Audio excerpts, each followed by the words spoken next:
우리 그리스도인들은 성령 충만한 삶을 살아야 합니다. 이것은 선택이 아니라 필수입니다.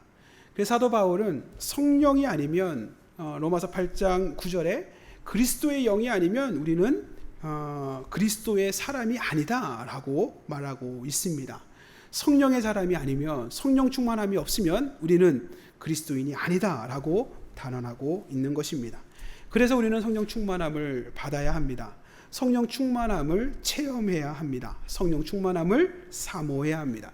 성령 충만함을 위해서 우리가 뭘 해야 되느냐? 기도해야 돼요. 하나님, 성령의 충만함이 내 안에 있게 하여 주옵소서. 기도해야 합니다. 하나님, 사랑하는 자녀에게 허락하시는 놀라운 성령의 은혜가 나에게, 내 가정에 임하게 하여 주옵소서. 내가 주의 일을 하는 성령 충만한 종 되게 하여 주옵소서. 그렇게 구체적으로 성령 충만함을 구해야 합니다. 누가복음 11장 13절에 예수님께서 이렇게 말씀해 주셨습니다. 누가복음 11장 13절을 읽겠습니다. 누가복음 11장 13절 앞에 있어요. 읽겠습니다. 읽습니다. 시작.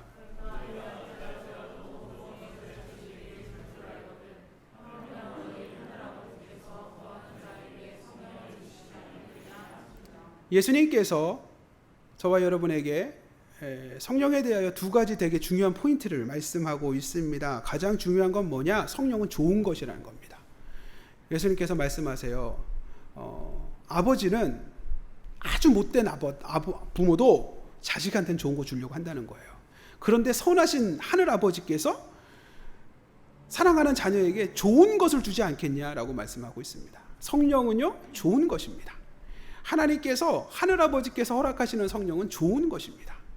두 번째 성령에 대하여 예수님께서 하신 말씀이냐? 그 성령, 그 좋은 성령을 어떻게 받냐? 구해야 되지 받는다는 거예요. 하늘 아버지께 구해야, 기도해야 그 성령을 받게 된다. 그렇게 정리해 주고 있습니다. 그렇기 때문에 저와 여러분이 좋은 성령 하나님께 기도해야 합니다. 하나님, 아버지, 저에게도 좋은 성령을 부어 주시옵소서. 성령으로 충만한 삶 살게 하여 주옵소서. 그렇게 기도하는 저와 여러분 되었으면 좋겠습니다. 성령 충만에 대하여서 제가 말씀을 나누다가 지난주에 제가 이런 말씀을 했습니다. 성령 충만함에 대한 오해가 좀 있는데 그 중에 하나가 뭐냐? 성령의 충만함을 성령의 은사로 오해한다라고 설명을 했습니다. 성령의 은사라고 하는 것, 여러분 잘 아는 것처럼 고린도전서 12장에 보면 성령의 은사들이 언급되어져 있습니다. 우리 고린도전서 12장 8절로 10절까지의 말씀 보겠습니다. 고린도전서 12장 8절로 10절입니다. 한번 읽어볼까요? 읽겠습니다. 읽습니다. 시작.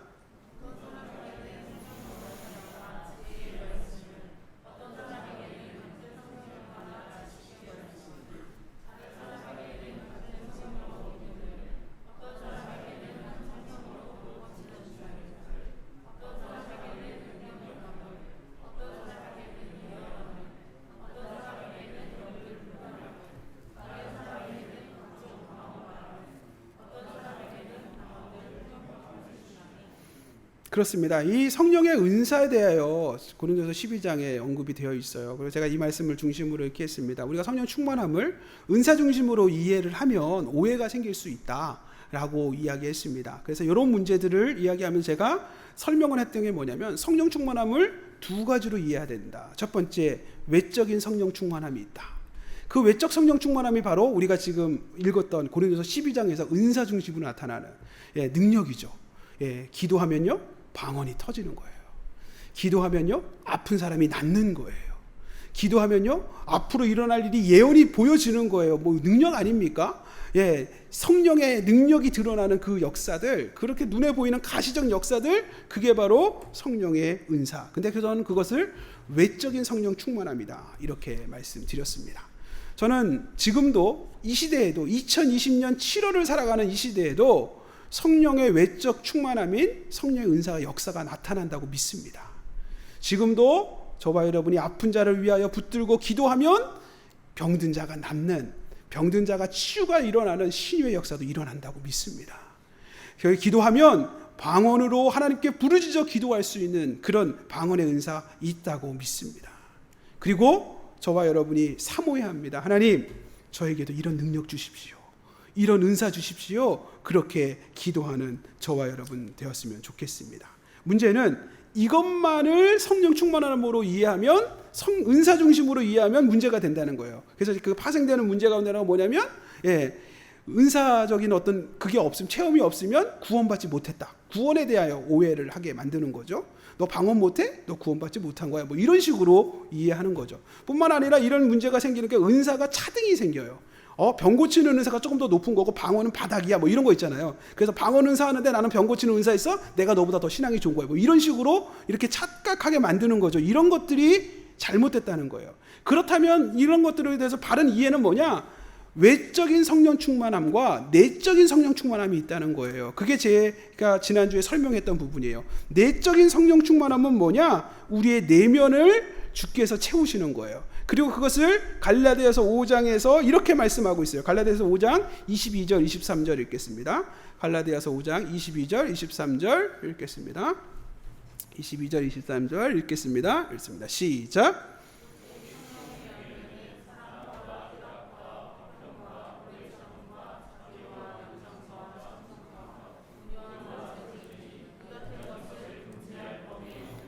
그렇습니다. 이것이 사도 바울이 설명하는 성령의 열매라고 하는 부분이에요.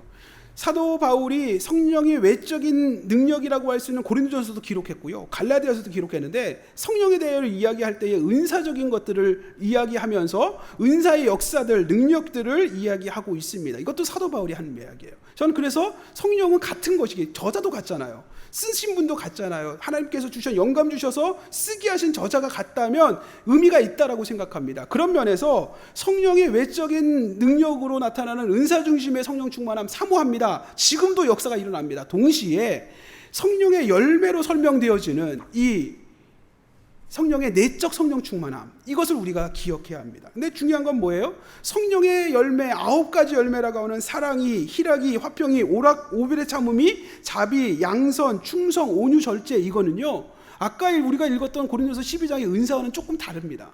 어떤 능력을 드러내는 모습이 아니에요. 겉으로 드러나는 가시적인 어떤 능력과 가시적인 어떤 역사가 일어나는, 기적이 일어나는 이런 것과는 좀 다릅니다. 잘 보이지 못합니다.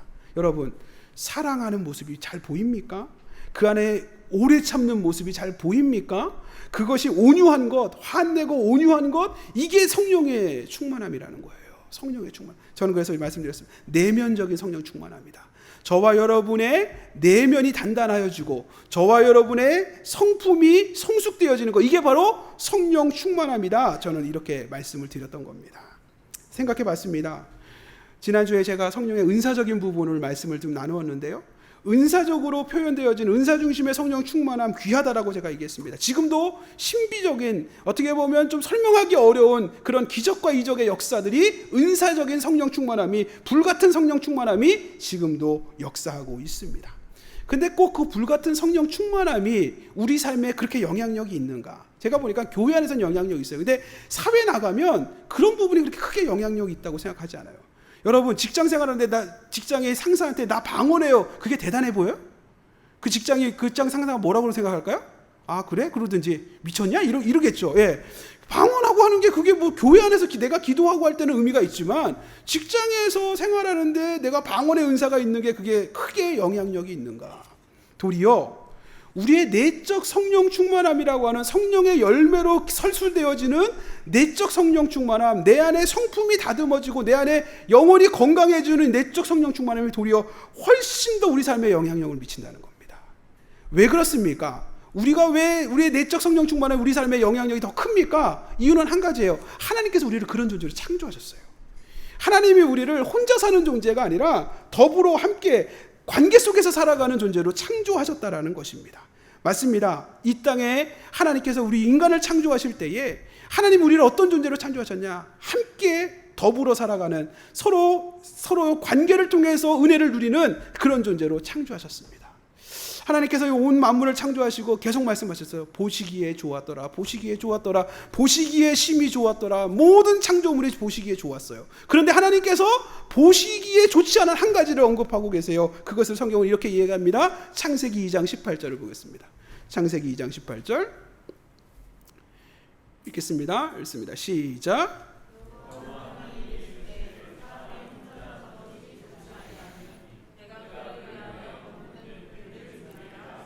보시기에 좋았습니다. 창조하셨고 보시기에 좋았습니다. 심히 보시기에 좋았던 하나님께서 한 가지 창조 상황 속에 보시기에 좋지 않은 것이 있다는 거예요. 바로 뭐냐? 사람이 혼자 사는 것이 좋지 아니하다. 이렇게 말씀하고 있는 겁니다. 근데 하나님께서 이렇게 말씀하신 이 상황이 뭐냐? 이 현상이 어떠냐? 에덴 동산에서예요. 여러분, 인간이 살아가면서 필요한 모든 것이 완벽하게 갖춰져 있는 그 공간, 그게 에덴입니다. 저와 여러분이 살아가는데 가장 이상적인, 가장 확실한 조건과 환경이 딱 세팅되어 있는 상황, 그 상황이 에덴 동산의 상황이에요. 우리가 에덴 동산 낙원이라고 얘기해요. 영어로 파라다이스예요. 예, 이 세상을 살면서 파라다이스와 같은 완벽한 세팅, 완벽한 준비, 완벽한 조건, 완벽한 상황 속에 있습니다. 그런데 그 완벽한 조건 가운데서도 충족되지 않는 존재가 바로 우리예요. 하나님께서 그 완벽한 상황 속에서 혼자 살아가고 혼자 편안하게 혼자 누리고 혼자 기뻐하고 혼자 모든 것을 가지고 살면 행복할 것 같은데, 불편할 거 없을 것 같은데, 그런데 하나님께서 말씀하셨어요. 사람이 혼자 거하는 것이, 혼자 살아가는 것이 좋지 않다. 그렇습니다. 하나님 우리를 그렇게 창조하셨습니다. 하나님께서 혼자 살아감으로 혼자 모든 것을 먹고 혼자 먼저 모든 것을 갖고 혼자 모든 것 누리며 살아가면 행복할 것 같은데, 완전히 충족될 것 같은데 그렇지 않다는 거예요. 그렇습니다. 하나님은 우리를 소중한 관계 속에서 충족되는 존재로 창조하셨어요.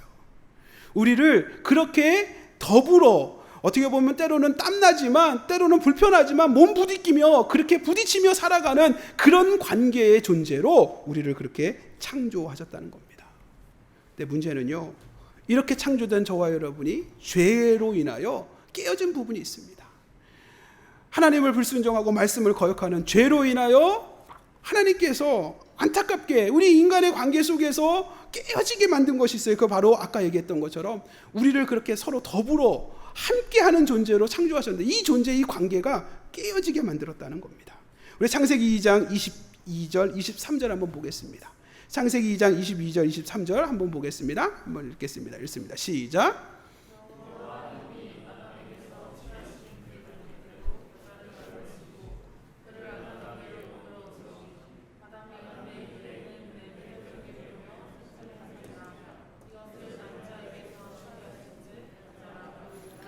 이 말씀은 아담이 하나님께서 혼자 거하는 것이 좋지 않아 아담의 갈배들을 중심으로 한 여인을 만들어서 아담과 만나게 했어요. 이 하와라고 하는 이 여인을 만났을 때에 아담이 첫눈에 반해가지고 외쳤던 이야기입니다. 그의 이야기가 뭔지 아세요? 이렇게 됐어요. 한 여인을 보고 외칩니다. 이는, 저 여인은 내 뼈 중에 뼈요 살 중에 살이다. 제가 이 창세기 2장 이 말씀을 보면서 지금도 요즘 연애하는 남자들이 이런 세레나데를 하기가 어렵습니다. 내 뼈 중에 뼈요, 내 살 중에 살이다. 얼마나 로맨틱합니까? 얼마나 낭만적입니까? 어떻게 보면 한 여인을 딱 만났는데 이 여인을 향해서 외칩니다. 내 뼈 중에 뼈요, 내 살 중에 살이다. 그 모습 속에서 하나예요. 그 부부가 하나라는 걸 잘 표현하고 있어요. 내 뼈 중에 뼈요, 살 중에 살이다. 부부는 그런 겁니다. 그래서 성경은요, 둘이 합하여 하나가 되었다라고 말씀하고 있습니다. 관계는 이런 겁니다. 그것이 하나님께서 가정을 세우신 창세기의 모습이에요. 그런데 이렇게 근사한 사랑으로, 이렇게 근사한 세레나데로 한 가정을 이룬 이 관계가요, 죄로 인하여 깨어지니까, 죄로 인하여 금이 가니까 제일 먼저 깨지는 게 뭔지 아세요? 이 가장 가까운 부부의 관계가 깨어지더라는 거예요. 창세기 3장 12절을 읽겠습니다. 창세기 3장 12절, 창세기 3장 12절 읽겠습니다. 시작.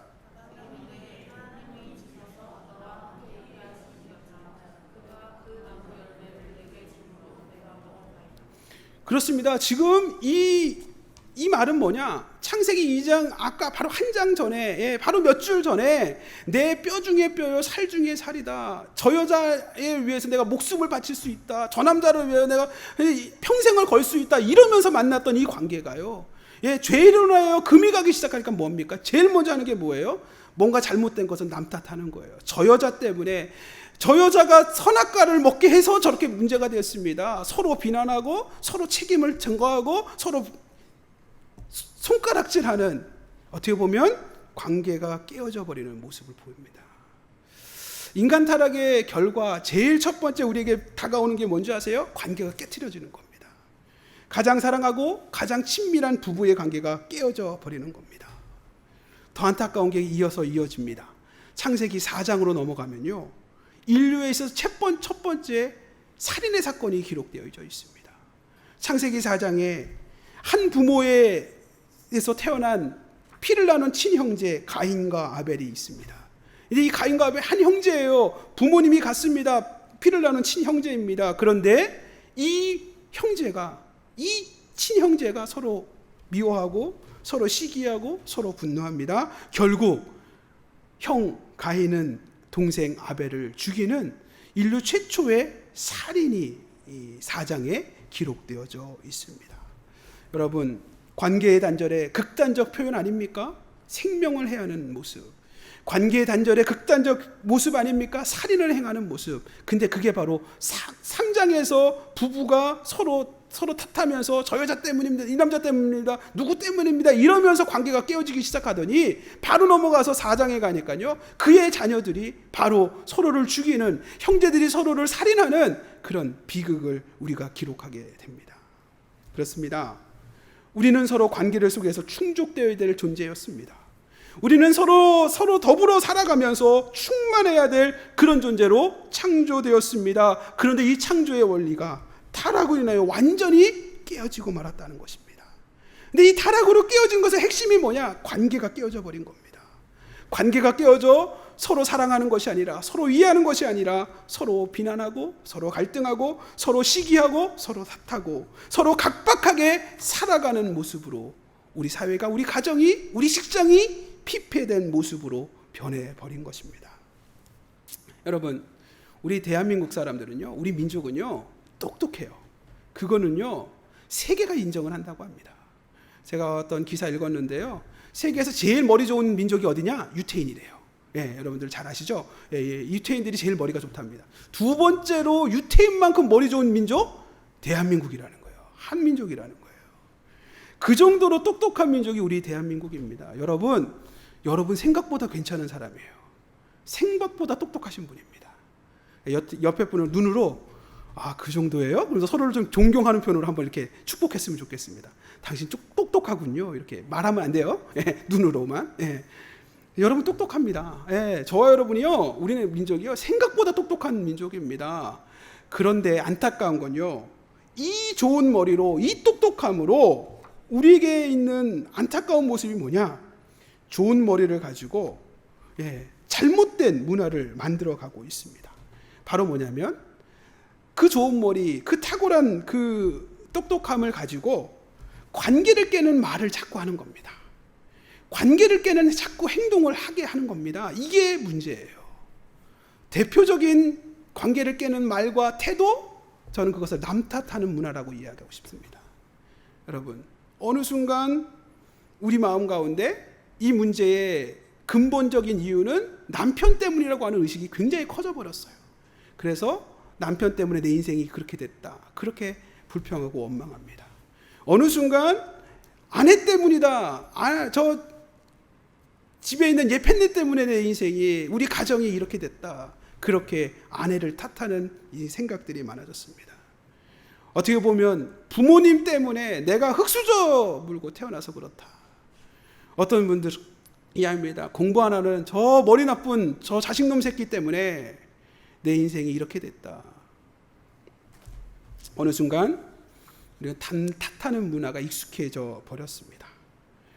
잘 되면 자기 탓이에요. 근데 못 되면요 다 남의 탓입니다. 근데 그게 머리가 좋다 보니까요, 남을 탓하는 게 너무 탁월하게 개발이 되는 거예요. 남을 탓하고 남에게 그 모든 책임을 전가하는 게요, 근육과 같아서요, 한 번 하고 두 번 하고 하다 보면 근육이 생기듯이 탁월해져요. 네, 그래서 머리가 좋잖아요. 똑똑하고 논리적이고 합리적이고 그리고 기억력 좋은 그 똑똑한 머리를 가지고 이 문제의 이유가 당신 때문이야라는 걸 논리적으로 정확하게 합리적으로 설명해내는 거예요. 이 문제, 이 가정의 이 경제적 손해가 당신의 선택 때문인 것을 가슴 아프게 뼈저리 이게 그냥 아주 그냥 아프게 다듬어서 그것도 어떻게 그렇게 상처나는 단어를 잘 선택하는지 그냥 쏟아내가지고 그냥 상처를 내게 하고 아프게 하고 피나게 하고. 자녀들도 사춘기만 지나면요 애들이 머리가 너무 좋아요. 엄마를 아프게 하고 힘들게 하는 게 뭔지를 너무 잘 알아요. 그래서 애들이 그렇게 하는 거잖아요.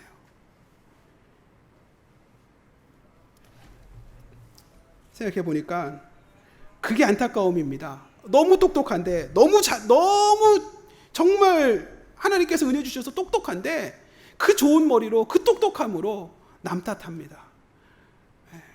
근데 문제는 자기 마음 편하자고 나는 책임 없다, 나는 잘못 없다 그렇게 하기 위해서 남편 탓하고 아내 탓하고 자식 탓하고 부모 탓하는 것, 계속 이렇게 남에게 책임을 돌리는 것, 그러면요 관계는 다시 회복되기가 참 어렵습니다. 이게 탓하는 것이 계속 쏟아지면 관계는 깨지면 깨지지 다시 회복되는 건 참 어려운 것 같습니다. 그런 면에서 우리가 성령 충만해야 합니다. 왜요? 성령 충만함을 사모하고 성령 충만한 이유가 관계가 회복되어지기 때문에 그렇습니다. 오늘 본문에 이렇게 되어 있어요. 갈라디아서 5장 16절 한번 읽겠습니다. 갈라디아서 5장 16절 본문 5장 16절을 읽겠습니다. 갈라디아서 5장 16절 읽겠습니다. 읽습니다. 시작.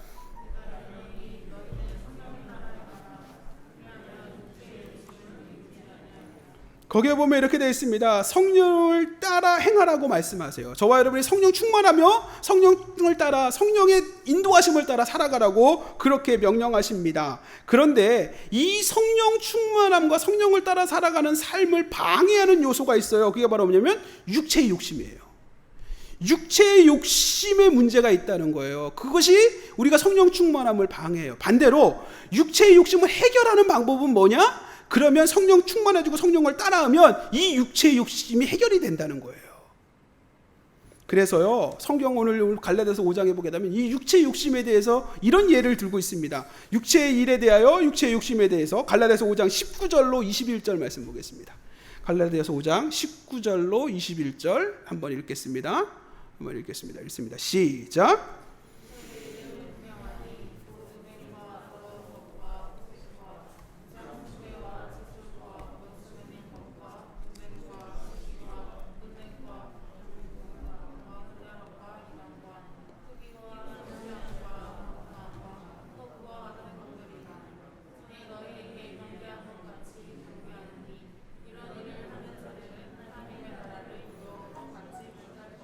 여기에 보니까 육체의 욕심, 육체의 일들에 대해 이렇게 얘기합니다. 여러 언급들이 나오는데요. 이 언급들을 종합하면 뭔지 아세요? 관계를 깨는 행위들이에요. 부부간의 신뢰의 관계가 깨어지죠. 음행하고 불륜을 벌이고 이런 거, 부부간의 신뢰가 깨지는 겁니다. 관계, 직장생활하고 친구 사이에서 원수가 맺어지고 원수가 되어지는 거 다 관계가 깨어지는 건 아닙니까? 시기하고 질투하는 마음, 관계 깨어지는 모습입니다. 분노하고 화내고 싸우고 다투고 당을 짓고 서로 나누고 분열하고 심지어 술 취하고 이런 것도요 관계가 깨지는 거예요. 관계가 깨지는 거예요. 여러분 남편이 만약에 술만 먹으면 개가 돼요. 그런 분들이 있다며요. 저는 아직 그런 경험이 없어가지고 뭔지 잘 모르지만 TV에서 보면 그런 분들이 가끔 있어요. 근데 실제로 그런 분들이 있다는 거예요. 근데 문제는 술 취한 거, 술 마시는 것 때문에 결국 부부가 관계가 깨어지는 겁니다. 개가 되는 남편과 어떻게 하겠어요, 그거 진짜. 근데 이 육체의 일들이 다 뭐예요? 관계가 깨어지는 일들이에요. 서로 상처내는 말이고 서로 원수에 맞고 분쟁하고 분을 내고 싸우고 다투고 이 땅을 살아가면서 우리 안에 있는 많은 문제들입니다. 부부의 신뢰의 관계가 깨어지는 문제입니다. 가족 간의 믿음의 관계가 깨어지는 문제입니다. 주변 사람들과 함께 연합의 관계가 깨어지는 문제들이 여기에 육체의 일들이라고, 육체의 욕심들이라고 말씀하고 있습니다. 그런데 이 말씀과는 좀 다르게 성령의 역사, 성령의 열매가 바로 언급이 돼요. 성령의 열매는 이 모습과 반대입니다. 갈라디아서 5장 22절, 23절 읽겠습니다. 갈라디아서 5장 22절, 23절 읽겠습니다. 읽습니다. 시작.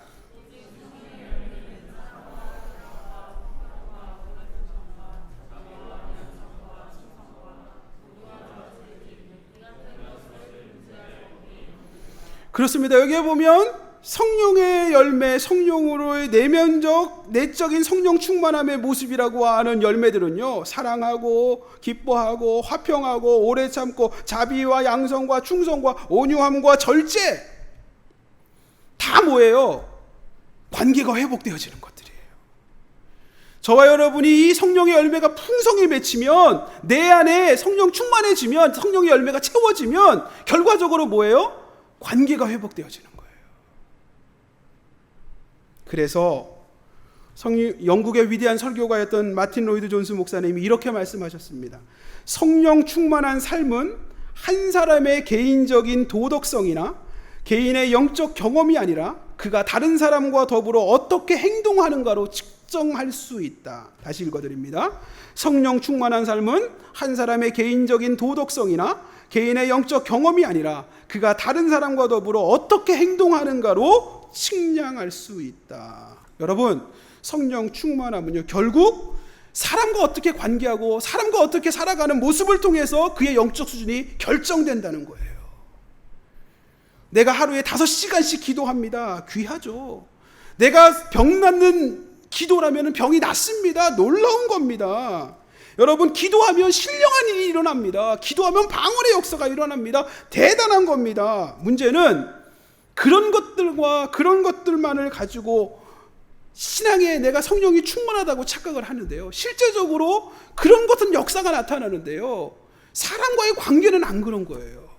늘 이기적이고, 늘 다른 사람 험담하는 거에 익숙하고, 늘 비난하고, 쉽게 화내고, 쉽게 분노하고, 왜 그렇게 쉽게 삐지고. 예전에 우스갯소리로 그런 말이 있었습니다. 파주에 가면 우리나라에서 세계에서 제일 큰 교회죠. 예, 그 여의도에 있는 그 교회에 거기서 하는 금식기도원이 있어요. 예, 오살리 금식기도원. 그곳에 가면 뭐 권사님들이 뭐 철야 기도하면서 막 금식하면서 2박 3일 금식하면서 성령 충만해진다는 거예요. 기도하면서 성령 충만해져서 막 기도로 막 밤새도록 철야하고. 근데 문제는 성령 충만하고 방언으로 하루 종일 기도하고 나서 집으로 돌아오는 버스 안에서 싸운다는 거예요.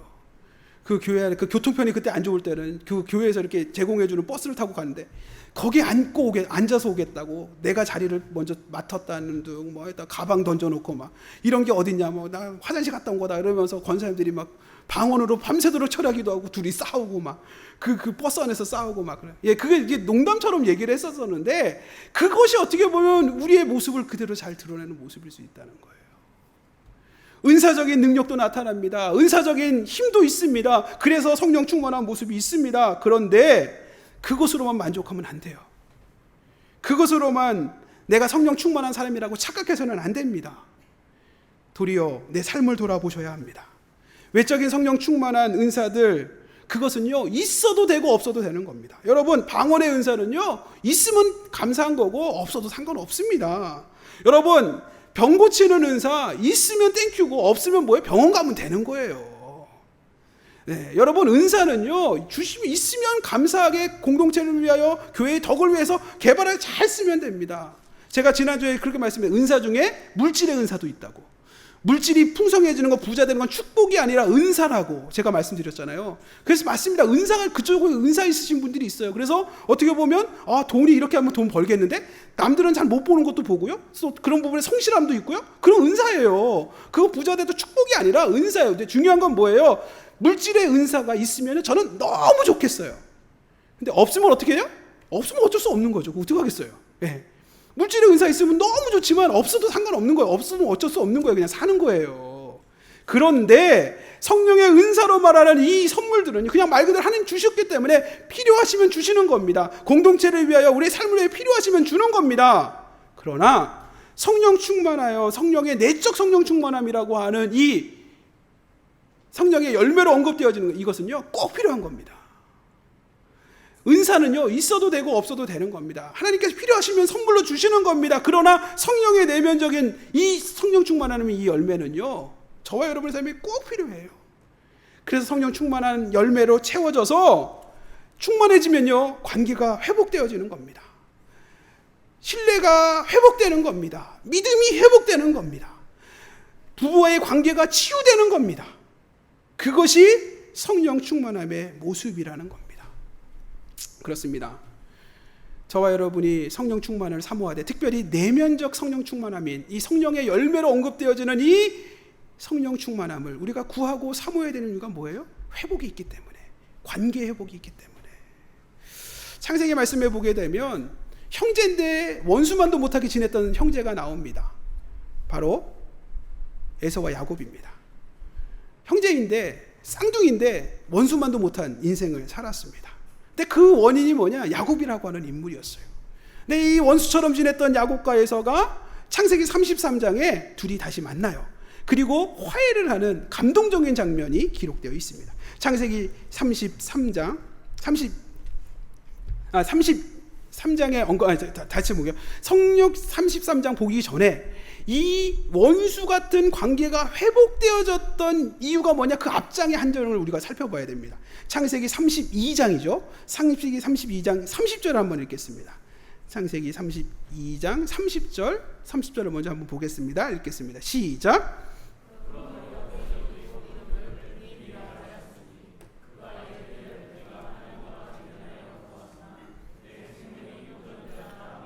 이게 야곱이 약복에서 기도해요. 기도 가운데 그가 이렇게 고백합니다. 분이엘은 뭐냐? 하나님의 얼굴이라고 하는 뜻이에요. 하나님의 얼굴을 직접 대면하여 만났답니다. 기도 가운데 밤새도록 씨름하는 기도 가운데 이 야곱이 뭘 하느냐? 분이엘, 하나님의 얼굴을 대면했다는 거예요. 이걸 풀어 설명하는 이거예요. 성령 충만을 강력하게 경험했다는 거예요.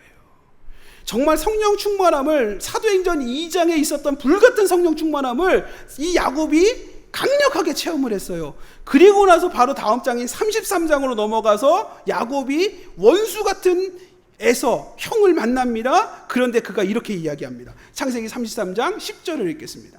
창세기 33장 10절을 읽겠습니다. 읽어볼까요? 시작.